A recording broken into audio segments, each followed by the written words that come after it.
Hello world of YouTube and welcome to another episode of ARC, the show where I get to be an asshole reviewing comics while also basking in the year of the spider?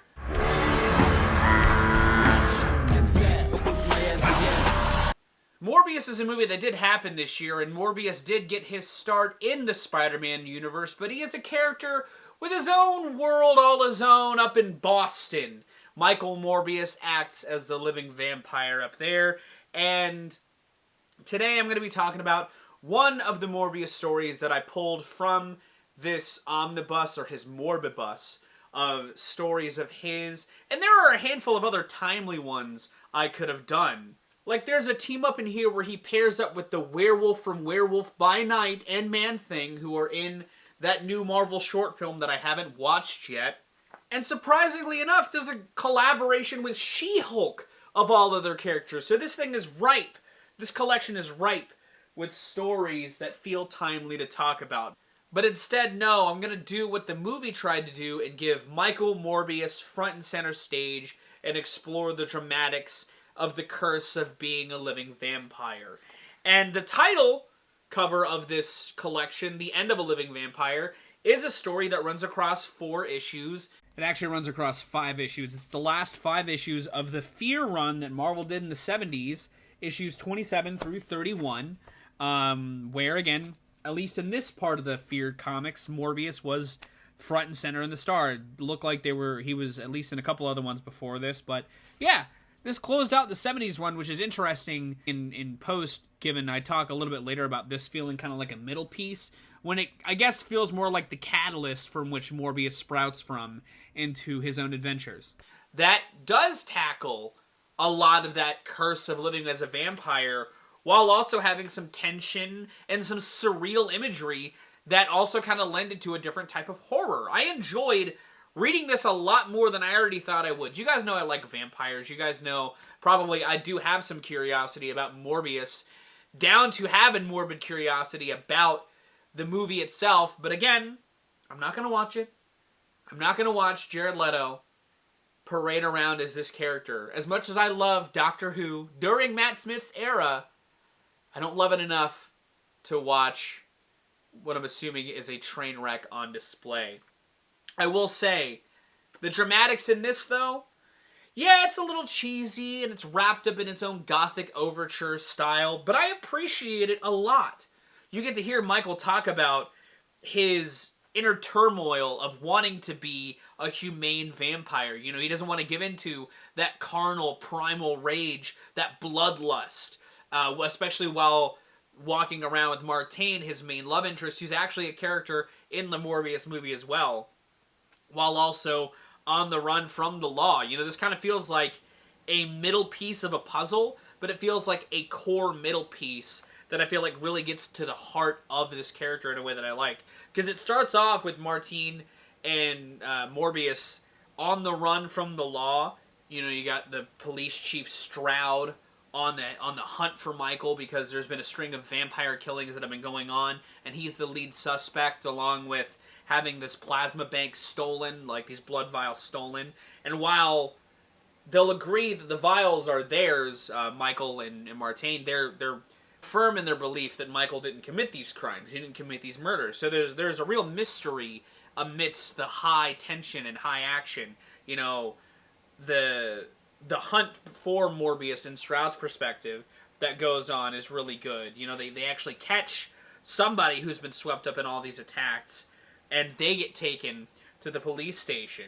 It feels early on in his transformation because you see the outside world, Martine trying to tend to him, and Michael, you know, just trying to emphasize, no, I'm a monster. You know, you need to stay away. You really shouldn't be here as much as I love you. You know, there's a real tragedy already in place here. And they do a good job, I feel like, of letting you feel his pain. You know, once Stroud does catch up to Morbius and they do have a fight, you know, he really tries to press that he's not the violent monster he thinks he is, because he's trying so hard not to be. I like the reveals and twists along the way, like the other vampire being a good dramatic sting for the end of the issue. The same place where Martine is now trapped with a vampire. There's some real tension there. I like how, as the story goes on, there's this surreal imagery. You know, the original owner of the house that keeps getting brought up as a potential plant and a potential involvement in these murders was locked away. Stroud goes to visit her, and I love how from that point there's a real pivot in the story. You know, this whole time it's leads the reader on to believing that potentially Michael did actually do it, and he just doesn't know because he's new to these animalistic tendencies. But then you see through his perspective how insane it actually is, and the images get so surreal. This vision of Martine was actually just a sort of ghost of sorts. You know, he ends up meeting this giant demon Hell Eyes, all while Stroud is still on his tail. You've got Hell Eyes being introduced through the narration of the old woman to Stroud, and visually, like this, it's a good poetic moment. I think it's a good dramatic moment as well. I love the sequence of Michael trying to negotiate with these monsters. I think it's a really well done, surreal-looking sequence, you know, that leads really well into the third issue, but I love the reveal of Hell Eyes eventually.